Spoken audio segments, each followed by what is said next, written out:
Go. Hey guys, and welcome to our review of Ultraman Zett episode 16. I'm your host, Cinder Blaze, and today we have... The Frozen Stratos. I'm Aerosol. Alright, and this was quite... I would say it's more of like a letdown of an episode, considering like what we were kind of like...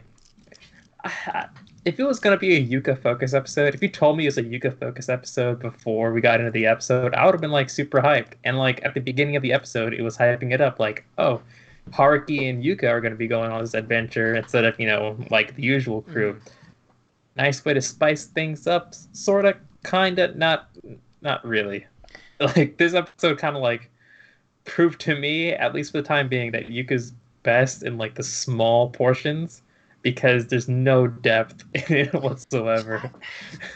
I disagree about that, because, like, I'm sure we can get depth out of her. She's had a focus episode before. It's just, this one went a little too fast and came to its conclusion a little too fast. At least for me. Like, it was great up until the main villain had to show up, and it wasn't good after that. Like it was perfectly fine. But like I feel like even before that, it was like a little weak. I think like when they were just like kind of like going to the city, like looking for like little hints about the Ouroboros.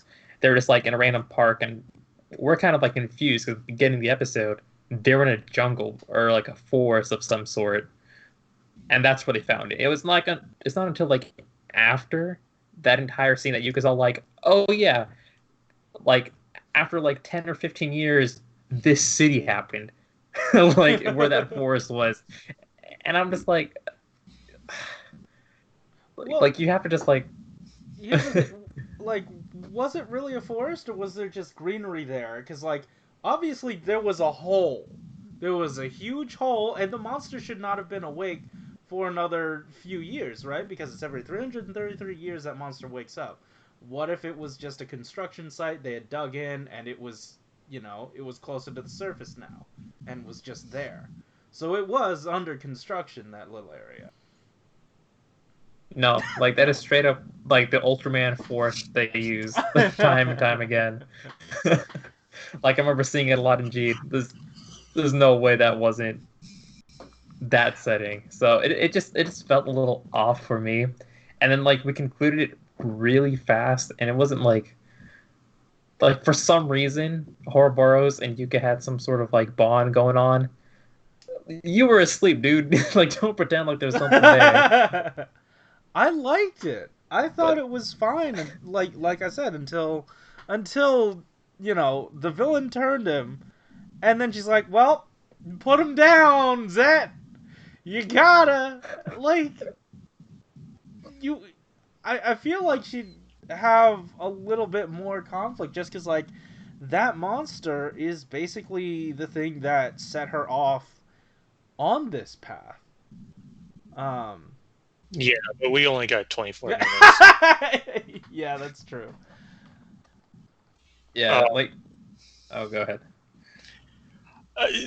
This was just a very tropey, cliche episode. Fair. I'm bored by it. Okay. Didn't really care one way or the other by it, to be honest. There was some cute little moments when they're running around trying to find clues. That gave me a chuckle, but yeah, it just feels like an episode that you could take out of Zed and put into any other Ultraman, and it wouldn't really make too much of a difference. There's not a lot going on. Well, that's fair. And like the whole stuff with like our main villain just like spicing things up with the Gilveris power up again. Like we had 24 minutes, and like he just had to finish it for us. He is desperate to be relevant to this show, and it is painfully obvious. I don't think he like wants to be like that relevant. Like he was just chill, just playing video games like not too long ago. Like I don't even think he wants to be the main villain. You know, just like sometimes just has these psychotic fits, and he's just like, you know, fine, if you want me to be part of the show, I'm just gonna like, you know, get out of my basement and do something. He paid a lot for that Belial medal, and then they just straight up That's mugged true. him. Yeah. He wants Like that. the more I said it in the watch along, the more I watch this guy though, it looks like he's Josh just trying to play the gashapon machine to see which medals he gets. Josh and Rye probably. And you know what? Chris too. Yeah. Yeah. But he was looking like very sickly this episode, Yeah. so hopefully he's, you know, Feeling better. he's taking regular. Yeah, whatever that would be. I also felt like Haruki and Yuka just had almost zero chemistry this episode.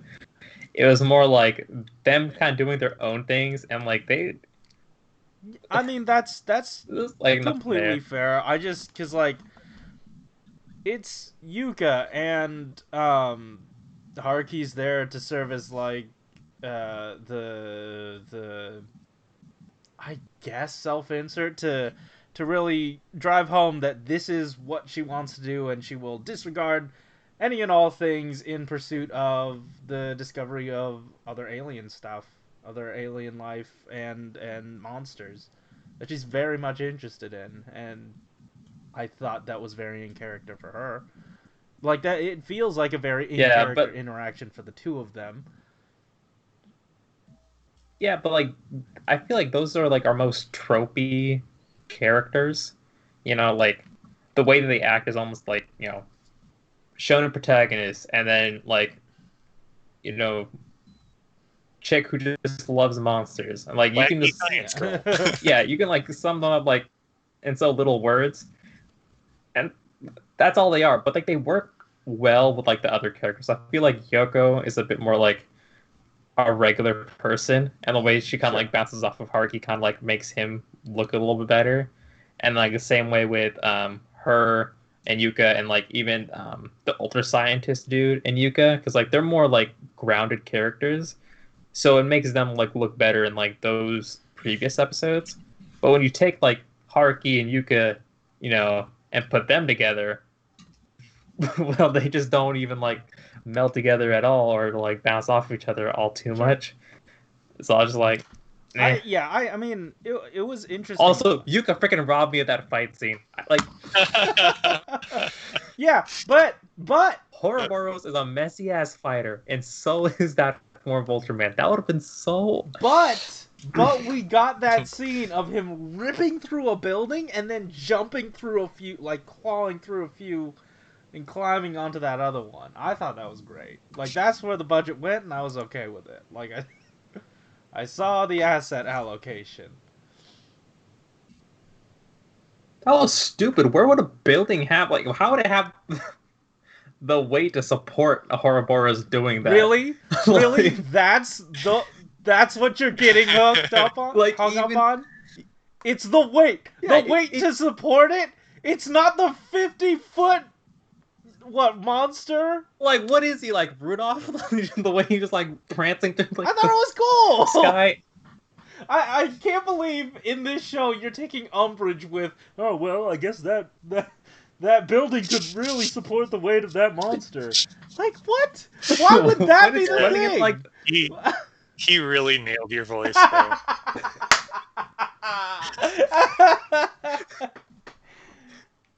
Because it just didn't look like that visually like appealing, because it didn't feel right. If it was like on a mountain or something, then that would have been like cool. But like at a building, like they fly through those things like they're papering, and he's doing like, what is he like flying now? Like that. I don't know why you're right, taking comments. so much issue with it. Shut up. We're doing all right, comments cool. now. Hold on. True. Give me 1 second. I'm pulling them up. Oh, There. All right. all right. Do the hero gangster one first. This is the order I have them in. All right. To me, this episode had such real potential, but the episode just felt like it tried to do too much, but not having the substance to the episode's plot to make it feel memorable. Yuka is a cute character, but there was not really much motivation for her to be attached to Ouroboros other than being the kaiju she saw from her childhood.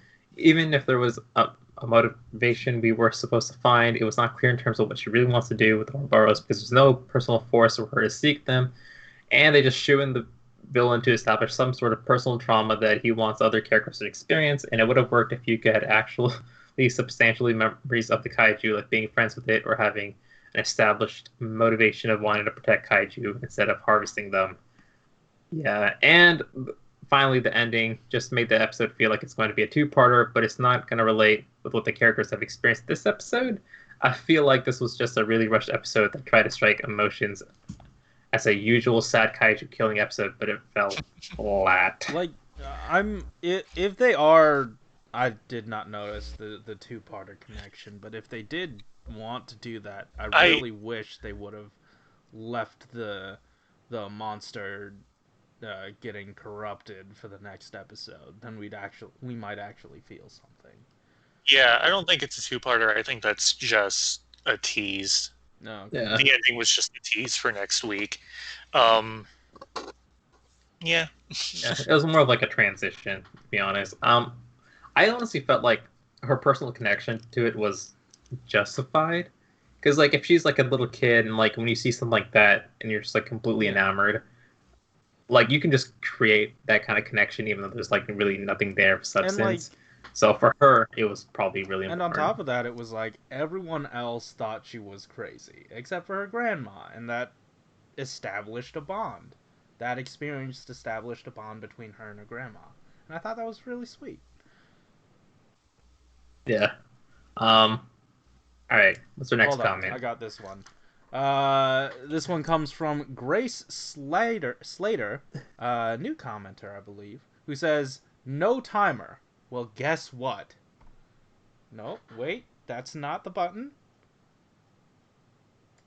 It's been here the whole time.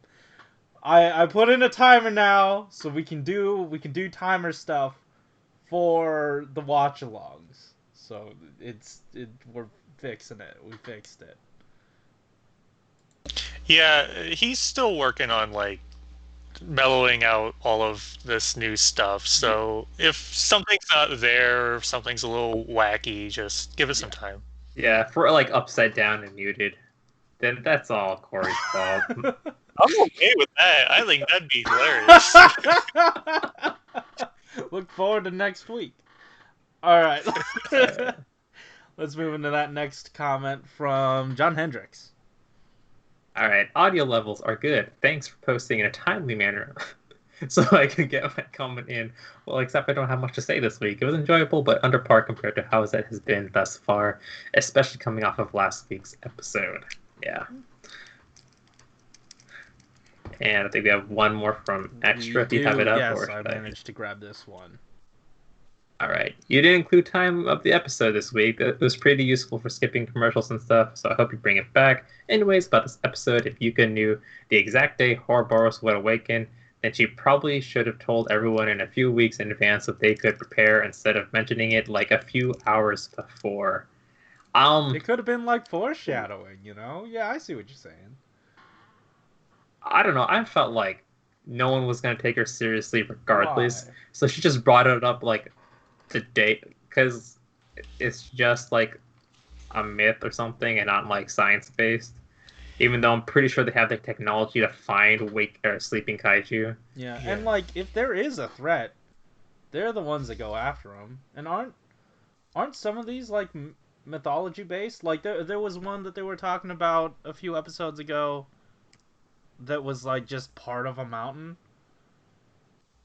And they were like digging into it, and that was like, I don't think it was like part of like a mythology. Like honestly, I'm not sure if Zett has done like like this mythical creature from the past. You know, like I know Orb has done that a lot, but for this series, like they might have like mentioned it like once or twice and like how to defeat it, but nothing like kind of like going in like, oh, there's like this legend that this creature comes out like every so and so years. Like they haven't ever done something like this, so they probably just focus on more immediate stuff, like if a kaiju just kind of props open, or if they're just like if there's heavy construction going around, then they're a little bit, wary of what's happening there. Sometimes, not really, but so. Also, about the foreshadowing thing. This is a total like throwaway bridging episode between some plot stuff and some more plot stuff. There's no reason to foreshadow this. It's That's fair. Like this. It's not that important. It really isn't. This is one of those episodes where like, hey, we have one in our back pocket if a director can't make it this week, so we could just swap this in wherever it needs to be, and then the director for whatever episode we want to do can show up the next week. Good. Yeah, but then why sometimes it's nice to have a reprieve from, heavier story stuff. That's really it. Yeah. All right. Well, that's the comments. Make sure to like, comment, and subscribe if you haven't already. And check our description down below because we have a little playlist full of videos where if you watch them, that revenue goes to support the BLM movement, which is pretty neat. That's it from us. Keep it. Bye. Come on, like when I say like, comment, subscribe, you should have that thing in your hand. Look, I'm making the OBS work. I'm trying to do it, man. All right. You are. And it did because I don't want to review this again. Oh, you mean you don't want to do this a second time? We already did that last